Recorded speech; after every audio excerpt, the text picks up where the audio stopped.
में कहना है कि आग लगा के दौलत में ये शौक हमने पाले हैं, कोई पूछे तो कह देना हम बीजेपी वाले हैं। जय श्री राम। बात करेंगे इसको जनता क्या करे उसके बीच में। दोनों राजनेता हैं, अब दोनों आपस में जो बात कर रहे हैं, लेकिन इसके बीच में तो जनता ही पिसती है। उसके बीच में तो जनता पीसेगी। अब जनता किसको निर्णय देगी? बीजेपी करती है ना, करी तो नहीं है। वो तो हाथ का पंजा क्या कहते हैं उसको, निशान, वो भी तो ढेर इधर उधर सब चीज बता रहे हैं। कहीं कहीं मैं देखता हूँ ना, पहन तो रखते हैं पर समर्थक दूसरे के होते हैं। नहीं, ये गद्दारी नहीं हो सकती है, ये गद्दारी नहीं हो सकती। इस हिंदुस्तान के नागरिक हैं हम, देश के साथ काम करेंगे हम। आपके उनका भाव बढ़ गई है, जिनकी रोजगारी अब नहीं चलती, अब उनकी बेरोजगारी बढ़ गई है क्योंकि अब गुंडाई नहीं चल रही है, अब माफियागिरी नहीं हो रहा है। अब वो जो जिस तरह से राशन की घोटालेबाजी करते थे, जिस तरह से वो हर जगह वो करते थे, वो सारी चीज़ें बंद हो गई, ये उन्हीं की बेरोजगारी बंद रही। नमस्कार, मैं हूं अंकित मिश्रा और आप देख रहे हैं जनता जागरण। आज हम जयसिंहपुर विधानसभा में आए हैं जो कि सुल्तानपुर जनपद में है। यहाँ पे आज हम देखते हैं यहाँ के लोग किसे जिताना चाहते हैं, और यहाँ का पुराना इतिहास रहा है कि यहाँ से जो जीतता है उसकी सरकार विधानसभा में बनती है, यहाँ लोगों का मानना है। तो देखते हैं यहाँ के लोग इस बार विधानसभा में और इस विधानसभा में तथा उत्तर प्रदेश में किसकी सरकार बनाना चाहते हैं। भैया आपका नाम? मेरा नाम सचिन पांडे है। तो पांडे जी किसे जिता रहे हैं यहाँ पे? बीजेपी को जिताएंगे भाई साहब, क्योंकि इस बार का चुनाव जाति पंथ क्षेत्र संप्रदाय से ऊपर उठ करके राष्ट्रवाद के लिए चुनाव, और हम राष्ट्रवाद के लिए अपना जीवन और अपना सब कुछ न्यौछावर करने के लिए कटिबद्ध हैं। इसलिए एक राष्ट्रवादी सरकार को प्रदेश में नेतृत्व करने के लिए भेज रहे हैं यहाँ से चुन करके। और अदर पार्टियों से आपकी नाराज़गी क्यों है? अरे जब हम क्षेत्र में निकल रहे हैं तो हम देख रहे हैं गरीबों के चेहरे पर मुस्कान, हम युवाओं के चेहरे पर बिजली की खुशी देख पा रहे हैं, हम राशन देख पा रहे हैं, हम सड़कें देख पा रहे हैं, हम महिलाओं को सुरक्षा और सम्मान देख पा रहे हैं। ये सब चीज़ें जो पिछली सरकार नहीं दे पाई हैं, 5 साल में योगी सरकार ने दिया है, और यही देख करके हम एक अच्छी सरकार चुनने जा रहे हैं। भैया आपका नाम? जी, विजय सिंह। तो विजय भाई ये बताइए किसे जिता रहे हैं आप यहाँ पे? ऑफकोर्स भारतीय जनता पार्टी को, क्योंकि सत्ता का जो काम होता है वो गरीबी मिटाना, लोगों के दुख दर्द को बांटना।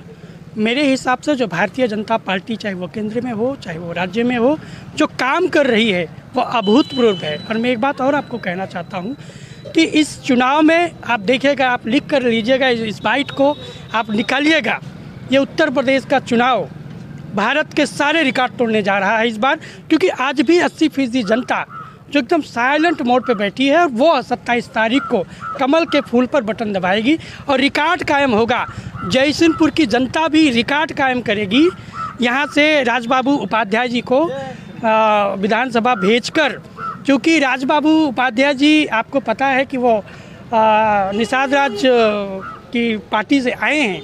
आपको पता है कि जब राम की नैया अटकी थी तो निषाद राज ने ही पार कराई थी गंगा, तो आज वह यहाँ भी आ गए हैं। पूर्ण विश्वास है कि भारत और उत्तर प्रदेश अब वो बीमारू राज्य में नहीं है। अब हम गुजरात मॉडल पे चुनाव लड़ रहे हैं, और गुजरात मॉडल पे ही चुनाव उत्तर प्रदेश में हो रहा है। हम कहीं भी जाते हैं, कर्नाटक में जाते हैं या कहीं भी जाते हैं, तो लोग हमसे पूछते हैं कि आपके उत्तर प्रदेश में योगी बाबा मुख्यमंत्री हैं, तो बड़ा गर्व महसूस होता है। जो एक परसेप्शन था पहले, अवधारणा थी लोगों की, यूपी बिहार के लोग बहुत पिछड़े हैं, बहुत ये हैं। कहीं ऐसा तो नहीं अब लोग यहाँ आते हैं तो डरते हैं कि कहीं योगी बाबा उन पर ठोको नीति अपनी चालू ना कर दें? देखिए, ठोको नीति बिल्कुल है। आप लोग कहते हैं कि बेरोजगारी कम हुई है, बेरोजगारी बढ़ गई है, बिल्कुल बढ़ गई है, लेकिन किन की बढ़ गई है? बेरोजगारी उनकी बढ़ गई है जो उन गुंडों की बढ़ गई है जिनकी रोजगारी अब नहीं चलती, अब उनकी बेरोजगारी बढ़ गई है क्योंकि अब गुंडाई नहीं चल रही है, अब माफियागिरी नहीं हो रहा है। अब वो जो जिस तरह से राशन की घोटालेबाजी करते थे, जिस तरह से वो हर जगह वो करते थे, वो सारी चीज़ें बंद हो गई, ये उन्हीं की बेरोजगारी बंद रही, बाकी किसी की बेरोजगारी नहीं बढ़ी है। सरकार गुड गवर्नेंस, सरकार का जो काम होता है वो गुड गवर्नेंस पे दिया है, और उसी बल पे हम लोगों के बीच जाकर वोट मांग रहे हैं। उन्हीं काम के बल पर हम लोगों के बीच जाके उनसे अपना आशीर्वाद मांग रहे हैं कि हमने काम किया है 5 साल, और अब हमें आशीर्वाद दीजिए। और पूर्ण विश्वास है, जो सुरक्षा का वादा हमने 2017 में किया था, वो पूर्ण सुरक्षा आप दे रहे। गुंडे थर-थर काँप रहे हैं उत्तर प्रदेश में, तो ये विश्वास रखिए आप, आने वाली 10 मार्च को ठंडी के इस मौसम में गर्मी आने वाला है। आपका नाम? संजीत शर्मा है। शर्मा जी किसे जिता रहे हैं आप? राजबाबू उपाध्याय को, बीजेपी के साथ में है। पिछली बार भी हम भाजपा के साथ थे, अब की बार भी भाजपा के साथ मैं हैं। इसलिए बार बार पूछ रहा हूँ आपसे क्योंकि आपने ये पहन रखा है। हाँ। कहीं कहीं मैं देखता हूँ ना, पहन तो रखते हैं हाँ। पर समर्थक दूसरे के होते हैं। नहीं नहीं, ये गद्दारी नहीं हो सकती है, ये गद्दारी नहीं हो सकती। इस हिंदुस्तान के नागरिक हैं हम, देश के साथ काम करेंगे हम। आपके उनका भाव तो समझ में आता है ना। बहुत बहुत धन्यवाद भैया। आपका नाम? लवकुश गुप्ता। तो गुप्ता जी बताइए किसे जिता रहे हैं आप? जो राष्ट्र के साथ हो, जो गरीबों के साथ हो, जो उत्तर प्रदेश को बदलने के लिए दिन रात लगा हुआ है, उसके लिए हम लोग लगे हुए हैं। बस हमारा एक मकसद है कि यूपी बदले और देश बदले, और जो उसको बदलने के लिए लगा है, हम उस पार्टी के लिए पूरे समर्पण से लगे हुए तो हैं। ऐसा कौन दिख रहा है, कौन सी पार्टी आपको लग रही है कि इन सब में आगे चल रही है इस समय? पूरे भारत में बस दो ही नाम चल रहे हैं, मोदी और योगी जी के। एक हमारी यूपी के लिए लगे हैं, एक पूरे भारत के लिए लगे हैं। बस हम सारे कार्यकर्ता मिलकर जमीनी स्तर से उन्हीं के लिए लगे हुए हैं दिन रात। मैं एक बात और कहना चाहूँगा, उत्तर प्रदेश का चुनाव सिर्फ उत्तर प्रदेश का चुनाव नहीं है, पूरे विश्व की निगाहें इस प्रदेश में हैं, क्योंकि 56 देशों को अगर छोड़ दिया जाए तो ये सबसे बड़ा देश है। तो हम चाहते हैं, हमारा पेट्रोल महंगा हो गया, डीजल महंगा हो गया, भाई साहब अगर शेर पालेंगे तो खिलाना पड़ेगा आपको, ठीक है? तो वो बातें छोड़ दीजिए। हमारा जो उद्देश्य है, हमारा उद्देश्य, सुनिए मेरी बात। एक मिनट, मैं आपकी बात काट रहा हूँ जी। जब बीजेपी आई थी तो गैस सिलेंडर और पेट्रोल इन्हीं सब मुद्दों को लेकर आई थी। बिल्कुल आई थी। आप रेशियो उठा लीजिए उस समय का और आज का, अकॉर्डिंग देख लीजिए। हम आपको डाटा लेके बैठेंगे, जहां आप चुनौती देंगे हम वहां बैठेंगे, और चुनौती के साथ कोविड प्रॉब्लम को देखने के बावजूद, देश की जो परिस्थितियां हैं उसके बावजूद पेट्रोल और डीजल पे आप जिस चौराहे पे चाहेंगे हम बहस करने को तैयार हैं, लेकिन उस डाटा को लेकर बैठेंगे। आप यूपीए सरकार की और एनडीए सरकार की दोनों आंकड़े निकालिए, उसके बाद बात करिए, तो हम बताएंगे कि डीजल और पेट्रोल कहाँ पे है। देखिए आज जाइए आप हर गांव में, जहाँ 10 गाड़ियाँ थी वहाँ 500 गाड़ियाँ हैं। कोई गाड़ी ऐसी बता दीजिए, वो कौन लोग बात कर रहे हैं जो अपने पीछे 500 गाड़ी पीछे लगा के घूम रहे, वही डीजल और पेट्रोल की बात कर रहे हैं। तो ये तो है कि अगर सेल पाएंगे तो खिलाना पड़ेगा, उसमें दो राय नहीं है। नंबर 1। नंबर 2, आप देख लीजिए किसी भी बस्ती में आप जाइए, आपको पता चलेगा कि आज के 5 साल पहले जो झोपड़ी थी आज वहाँ महल बन गए हैं, ठीक है? तो ऐसा नहीं है, सरकार अपने काम के बल पर जनता के बीच जा रही है और जनता के बीच में जाके वो आशीर्वाद मांग रही है। हमने आपको सुरक्षा का वादा किया, हमने पूरा किया। हमने आपको स्वास्थ्य का वादा किया, हमने पूरा किया। हमने आपको देश, आप देखिए मैं जो कह रहा था, मैं एक ही बात कह रहा हूँ, यह चुनाव मुख्यमंत्री बनाने के लिए नहीं है, मोदी जी के रिटायरमेंट में प्रधानमंत्री बनाने के लिए है, ठीक है?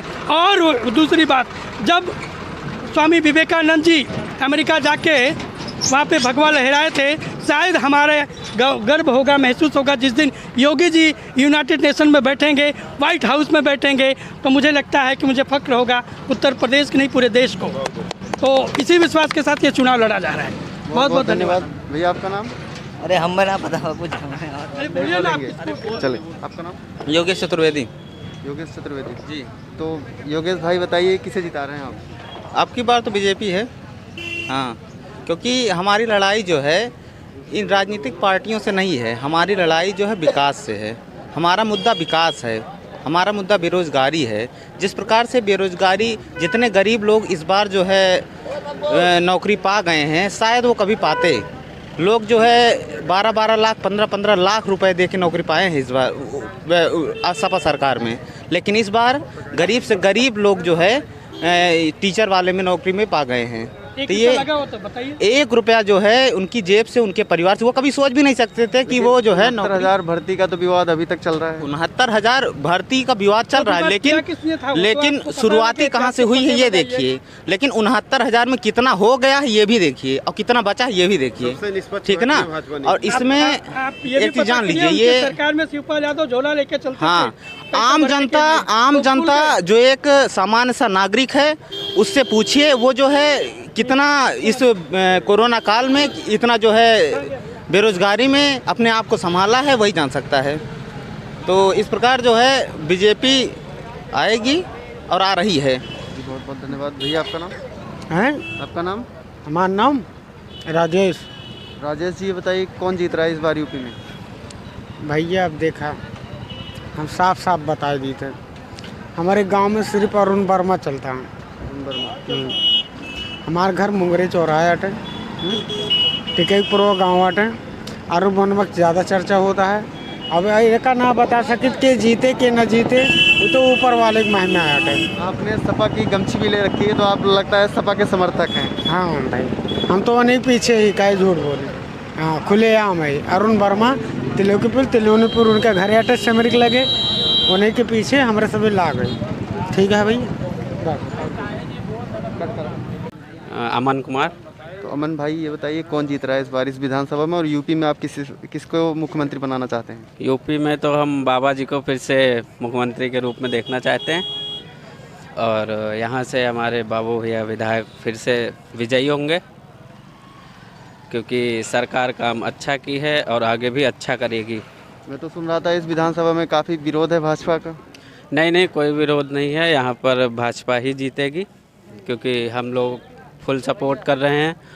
और एक बात हमें कहना है कि आग लगा के दौलत में ये शौक़ हमने पाले हैं, कोई पूछे तो कह देना हम बीजेपी वाले हैं। जय श्री राम। श्यामलाल यादव। यादव जी, किसे जिता रहे हैं आप? किससे जीता है कुछ समझ में नहीं आ रहा। बेटा हमारे यहाँ से अखिलेश आएंगे, इन्हीं की लहर है।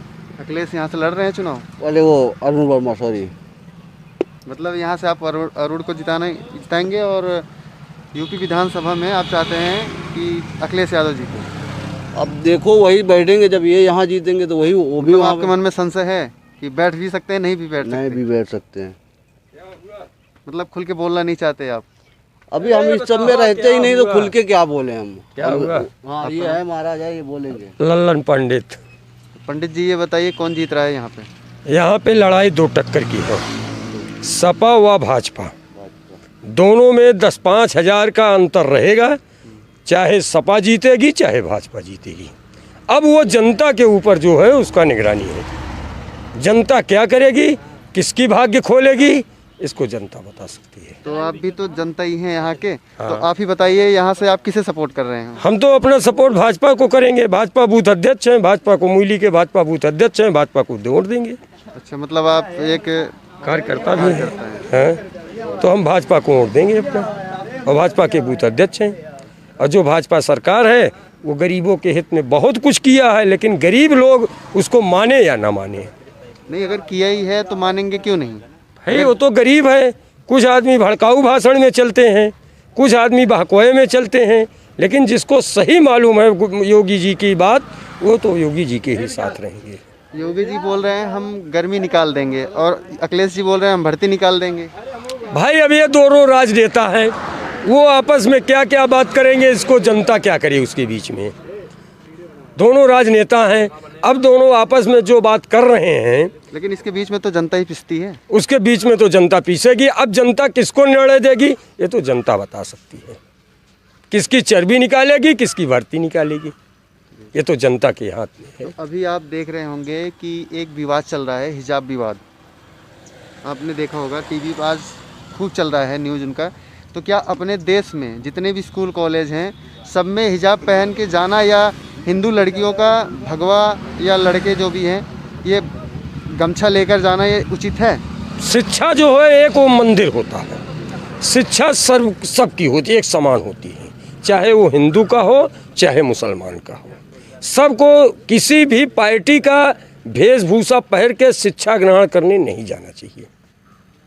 हमारा ये जो है धर्म कहता है, किसी भी जात के हों, सबको ये चाहिए कि एक बराबर स्कूल में हर बच्चों का एक सम्मान होना चाहिए, और हर बच्चे स्कूल ड्रेस में ही जाएं, किसी पार्टी का ड्रेस पहन के न जाएं। क्या नाम है भाई? माय नेम इज विवेक गुप्ता भाई, मेरा नाम विवेक गुप्ता है। हम मुइली गांव है मेरा, जयसिंहपुर 189 विधानसभा है मेरा। जी सर। किसे जिता रहे हैं यहाँ से? सर हम तो सपोर्ट, क्योंकि हम स्टूडेंट हैं, अखिलेश को ही जिताएंगे, क्योंकि हम जान रहे स्टूडेंट कोई नौकरी नहीं दी मोदी जी, इसके लिए हम अखिलेश को ही जिताएंगे। 4.5 लाख नौकरी का दावा करती है बीजेपी। बीजेपी करती है ना, करी तो नहीं है। वो तो हाथ का पंजा क्या कहते हैं उसको, निशान, वो भी तो ढेर इधर उधर सब चीज़ बता रहे हैं। हाथी वाले बता रहे हैं, साइकिल वाले। हमको सपोर्ट करना है, क्योंकि साइकिल को, डायरेक्ट बात मेरी यही है, हम साइकिल को सपोर्ट कर रहे हैं, हम उसी को करेंगे। मतलब जबरा फैन लग रहे हैं आप? जी, हम साइकिल के फैन। नाम? माय नेम इज विकास यादव। हम भी स्टूडेंट हैं और जो है हम सपोर्ट करते हैं समाजवादी पार्टी को, और जो आगे होगा वही देखा जाएगा। और स्टूडेंट जैसे हैं वैसे आप जानते ही हैं, जितने लोग हैं सब सपा को ही सपोर्ट कर रहे हैं और हम भी वही कर रहे हैं। हमारा नाम विशाल यादव है। हम अखिलेश का सपोर्ट करेंगे क्योंकि हमको रोज़गार चाहिए, और सिर्फ अखिलेश की मतलब पार्टी में मतलब जो आती है सरकार उसी में रोज़गार मिलता है। खुली भर्ती की थी उन्होंने, उसके बाद क्या कहते हैं रोज़गार बहुत कुछ किया। ये भाजपा वाले सिर्फ मंदिर मस्जिद का वो कर रहे हैं, इसके अलावा कुछ भी नहीं कर रहे हैं। ये गर्मी निकालने की बात करते हैं, तो अखिलेश यादव कहते हैं कि हम भर्ती निकालेंगे, इसलिए हम अखिलेश यादव का सपोर्ट कर रहे हैं। अब की बार आपको लगता है जैसे अखिलेश यादव आएंगे यूपी में जितने बेरोजगार युवा हैं तो सबको नौकरी दे पाएंगे? सबको नहीं दे पाएंगे, लेकिन जो काबिल रहेंगे उनको मिलेगी। एक बार मौका मिलेगा तो वो कुछ करके दिखाएंगे, चाहे जो हो। जैसे हमको अगर मौका मिलेगा, हम स्टूडेंट है, बीएससी कर रहे हैं अयोध्या से, तो हम क्या कहते हैं अखिलेश का सपोर्ट कर रहे हैं। अगर वैकेंसी देंगे तो हम उसमें कुछ करेंगे। हमको कम से कम ये तो नहीं रहेगा कि हम निराश हो जाएंगे कि हमको वैकेंसी नहीं आई, हम कैसे पढ़ाई करें, कैसे उसका मतलब पेपर दें। जब वैकेंसी आती है इनका तो लीक हो जाता है, तो कैसे हम इनके सपोर्ट करें इनका। इसलिए हम अखिलेश का सपोर्ट कर रहे हैं। अखिलेशवादी हैं आप? जी, अखिलेशवादी नहीं है हम, अखिलेशवादी नहीं है, लेकिन हम अखिलेश का सपोर्ट कर रहे हैं इसलिए कि हमको रोज़गार चाहिए, और रोज़गार कोई नहीं दे पा रहा, सिर्फ अखिलेश देंगे। ये हमको लगता है, हमको उनकी तरफ से एक आशा की किरण है हमारे पास कि हम अखिलेश आएंगे तो हमको रोज़गार मिलेगा। और इनका 3 साल का शासन था, 5 साल का शासन था, इसमें एक भी वैकेंसी नहीं आई है। और अभी भी जल्दी में घोषणा किए थे कि जो यूपी पुलिस वाले कांस्टेबल वाली वैकेंसी थी कि 26,172 पद आएंगे, लेकिन वो सिर्फ हवाई निकली, आए नहीं। जहाँ पे आचार संहिता भी लग गई है, तो इसलिए हम अखिलेश का सपोर्ट कर रहे हैं खुल के। लेकिन अखिलेश यादव को तो गुंडों की सरकार कही जाती है, अखिलेश सरकार को तो देखो गुंडा और भ्रष्टाचारी ये कोई नहीं रोक पाएगा, किसी भी सरकार में रहेगा। लेकिन ये रहता है उनके पे थोड़ा होता है गुंडे और भ्रष्टाचार, लेकिन तब भी तो रोजगार मिलता है, गरीब आदमी जी तो सकता है। आप मानते हैं गुंडा और भ्रष्टाचार है उनकी पार्टी में? ये मानते नहीं हैं हम, लेकिन सब लोग कहते हैं, इसलिए हम भी थोड़ा उस पर ध्यान दे रहे हैं। अनुभव तो होता होगा आपके आसपास में कि कुछ गुंडागर्दी चल रही है? ये हमारी पहली जो है, मतलब हम पहली बार वोट डालने जा रहे हैं, इसलिए हमको अब की बार देखना है ना। पिछली इसके पहले क्या हुआ इससे हमसे कोई मतलब नहीं, इसमें प्रेजेंट टाइम पे जो हो रहा है उसको देखना है हमको बस। इसके पहले क्या लग रहा था आपको, क्योंकि छोटे थे, इसके बाद बड़े हुए, अब इतने बड़े हो गए? जब से हम जानकारी में आए हैं राजनीति, हम थोड़ा बहुत हमको पता चली है, तब से देख रहे हैं अखिलेश का काम जैसे जिस तरह से था। एम्बुलेंस दिए, 100 नंबर दिए, उसके बाद क्या कहते हैं हॉस्पिटल खोले, मेदांता हॉस्पिटल, बहुत सारा काम किए। हमारे यहाँ 2 स्कूल खुले, एक हॉस्पिटल खोला वहाँ पे वीरसिंहपुर में, वो भी अभी तक चल नहीं पाया है। तो कैसे हम उनका सब वो करें, क्या कहते हैं। जब जो रोज़ कोरोना में बोल रहे थे कि हॉस्पिटल चाहिए, लेकिन वहाँ भी हॉस्पिटल बन के तैयार है, उसको क्यों नहीं चालू किए। कोरोना में ज़रूरी था ना हॉस्पिटल, आपको भी पता होगा। तो इसलिए अखिलेश की सरकार आएगी तो कुछ आशा की किरण है। मेरा नाम है सुमित कुमार। यस सुमित भाई, ये बताइए कौन जीत रहा है यहाँ से? भाई हमारे यहाँ तो हमारे जो 189 विधानसभा हैं वो अरुण भैया लड़ रहे हैं, जो हमारे क्षेत्र के हैं, और अच्छे विधायक भी हैं, पूर्व विधायक हैं वो, ठीक है। हमारे यहाँ पूर्व विधायक हैं, बहुत कुछ काम किए उन्होंने, समाजवादी पार्टी की तरफ से हैं, हम उन्हीं के सपोर्ट करेंगे। यूपी में कौन जीत रहा है? यूपी में हमारे अखिलेश यादव हैं, तो भाई खुला ही है। तो आप नेता देख के वोट देते हैं, पार्टी देख के वोट देते हैं, विकास देख के वोट? मैं ना नेता देख के देता हूँ वोट, ना पार्टी देख के, और जाति देख विकास के ऊपर। मैं जात का चमार हूँ, मैं सिर्फ एक अच्छा जो है मुख्यमंत्री चुनना चाहता हूँ, और मुझे मंदिर और मस्जिद से कोई मतलब नहीं है, मुझे तो रोज़गार चाहिए, मुझे रोज़गार चाहिए। और मोदी जी एक बात ये कहते हैं कि जो है, एक बार इधर आइए, हाँ बोलिए। मोदी जी कहते हैं कि जो है पकौड़ा भी तलना एक बिजनेस है। अरे भाई हम MBA BA करके जो है पकौड़ा तलेंगे तो क्या मतलब है पढ़ाई का, फिर हमें तो 5वीं पढ़ना भी पकौड़ा तभी तो तल सकते हैं हम। क्या पकौड़ा तलना एक बिजनेस नहीं है? पकौड़ा तलना भी एक बिजनेस है।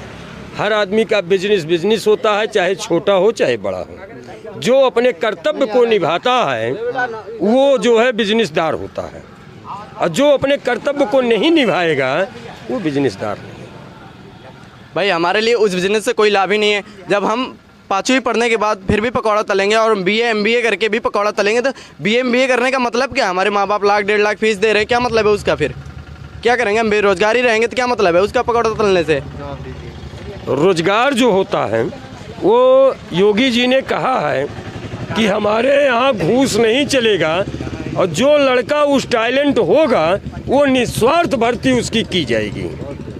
भाई यूपी में 5 साल में कितने रोजगार मिले, कितने रोजगार मिले बताइए। हमारे यहाँ सड़कें देखिए आप, बिरसिंहपुर की रोड है, एक यहाँ से अमरी को जाती है, कितनी बेकार है, वहाँ तो बच्चे गिर भी जाते हैं, लोटपोट हो जाते हैं उसमें। बताइए यहाँ विद्यालय बंद, कोरोना, क्या कोरोना यही से लॉकडाउन में आता है, लॉकडाउन करते हैं क्या रैलियों में लॉकडाउन, ये कोरोना ही आता है बताइए। 5 साल में आपके विधायक ने जो भी किया है उनमें से हमें 5 काम गिनाइए। 5 साल में जो विधायक काम किए हैं वो जैसे आपके गांव-गांव में प्रथम शौचालय, जैसे मोदी जी ने बताया कि मैं कहीं जा रहा था, गांव की बहू बेटियां जा रही थी, उनकी जो है इज्जत की धज्जियां उड़ रही थी, रोड पे लोटा लेके बैठ रही थी, तो मैंने स्वच्छ अभियान शौचालय का निर्माण किया। पहला काम ये किया कि जो हर नहीं, ये मोदी जी की देन है। जब मोदी जी किए तो योगी जी उसको साफ किए, सीधा सीधा कर दिए। और दूसरा काम जो 2 तो आपने बता दिया, जो ये गांव की कॉलोनी आती थी, जनता के मकान आवास की बात थी, उसमें पहले दलाली बहुत चलती थी। योगी जी ने ऐसा कर दिया कि उनका सीधा पैसा उनके खाते में देने लगे, एक दलाली ये बंद हो गई। दूसरा काम जो गांव के कोटेदार थे वो गरीब जनता का खून पीते थे, जिसका 35 किलो राशन है 20 किलो दे के डांट के भगाते थे। योगी जी ने ऐसा किया कि उसको इंटरनेट करके आप कहीं भी राशन किसी भी कोटे पर ले सकते हैं और आप ये मशीन में देख सकते हैं कि हमारा कितना राशन है, मैं कितना हकदार हूँ। आप पूरा राशन उठाइए और उसमें किसी की दलाली बिचौलिया आप ख़त्म कर दिए। ये सब काम मोदी जी ने किया, जो ये बहुत अच्छा काम किया। चलिए, मतलब आप यहाँ के विधायक को नहीं मानते कि उन्होंने मतलब विकास नहीं किया है, क्योंकि आपने विधायक का काम नहीं बताया, आपने सिर्फ केंद्र का काम बताया। कोई काम ही नहीं किया यहाँ पे। 5 साल उन्होंने रह के कहते हैं कि भाई हम तो मोदी की लहर में जीत गए, यहाँ उन्होंने कोई काम ही नहीं किया, टिकट भी नहीं मिला उनको यहाँ से दोबारा टिकट। क्या चाहते हैं, अगर जो अब इस बार जो बीजेपी के कैंडिडेट हैं आप उनसे संतुष्ट हैं? मैं कैंडिडेट को देखकर वोट नहीं करूंगा, मैं योगी जी को देखकर वोट करूंगा कि जो कि विकास किए हैं। कोई भी कैंडिडेट हो वो हमारे लिए सब अच्छा है। हमारा योगी जी को देखना है, मोदी जी को देखना है, जो देश का विकास कर रहे हैं। वही सेम चीज़ तो ये भी बोल रहे हैं, हमें अखिलेश को देखकर वोट करना है। भैया देखिए, हमारे लिए क्या है, हमें हिंदुओं और मुस्लिम से लड़ाई नहीं है, मुझे बेरोजगारी से लड़ाई है। अभी आप देखिए लॉकडाउन में कितने लोग कहाँ से पैदल चल के आए, योगी जी ने मना कर दिया, भाई हम नहीं लाएंगे अपने यहाँ। हम राजस्थान में रहते थे, लॉकडाउन में योगी जी ने मना कर दिया, भाई हम अदर स्टेट से जो जहाँ पे वहीं पे रहे। हरियाणा सरकार, राजस्थान सरकार, पंजाब सरकार, सब लोग अपने अपने यहाँ के लोग ले गए, लेकिन यूपी सरकार ने मना कर दिया साहब कि भाई हम नहीं लाएंगे, जहाँ पे जो है वहीं पे रहें, सीधा सा। तो भाई हम स्टूडेंट हैं, हम पढ़े लिखे हैं, अनपढ़ गवार नहीं है हम, ठीक है। तो हम भैया हमें रोजगारी चाहिए, ठीक है, बेरोजगार नहीं, बेरोजगार घूम रहे हैं हम 2 साल से। तो कोरोना काल में आपकी सरकार ने इनकी मदद क्यों नहीं की? कोरोना काल में सरकार ने जो मदद किया वो आज भी कर रहे हैं। हर आदमी को मुफ्त राशन दिया, मुफ्त इलाज दिया। 3000 बस अंतर्राष्ट्रीय दिल्ली से यूपी के लिए चली थी, लेकिन जब 50,000 पब्लिक है, 3000 बस एक दिन में तो सबको ला नहीं सकती। भाई वो बारी बारी से लाएगी, एक बार लाएगी फिर वापस जाएगी फिर लाएगी। एक साथ तो भगवान तो है नहीं कि एक साथ बरस देंगे सबके खेत में पानी हो जाएगा। योगी मोदी जी तो ट्यूबवेल हैं, एक एक खेत डेली भरेंगे। जब एक चक्कर बस आ रही हैं, 3-3 हज़ार बसें लगी थी पब्लिक को ढोने में, जब एक चक्कर आई फिर वापस गई, जब वहाँ 10 लाख की भीड़ हो गई तो ये 3000 बस कितने आदमी को उठाएगी? अखिलेश यादव बोलते हैं हमारा काम जो है बीजेपी चुरा लेती है। अभी आपने देखा होगा कि जो घोषणा पत्र जारी किया था अखिलेश यादव जी ने कि 300 यूनिट बिजली फ्री और अदर चीज़ें, तो उसमें भाजपा ने भी कहा कि हम भी किसानों को, जो किसान हैं उन्हें 300 यूनिट बिजली फ्री देंगे। तो चुनाव में घोषणा पत्र कुछ और होते हैं और उसके बाद में जब चुनाव जीत जाते हैं या हार जाते हैं तो लगभग आधे से ज़्यादा वादा हर नेता अपना भूल जाते हैं, क्योंकि जनता जो होती है ये सबको एक बार चांस देती है, पूर्ण बहुमत देती है। तो आपको क्या लग रहा है इन दोनों नेताओं में कौन सच्चा लग रहा है, कौन झूठा लग रहा है? नेता दोनों अच्छे हैं। अपने अपने कारनामे से दोनों नेता की विजय होगी। जहाँ जैसे जिन किया है वैसे जनता उनको वोट देगी। नेता दोनों अच्छे हैं, जनता के लिए दोनों नेता ठीक हैं और जनता दोनों में देखिए किसको चुनती है।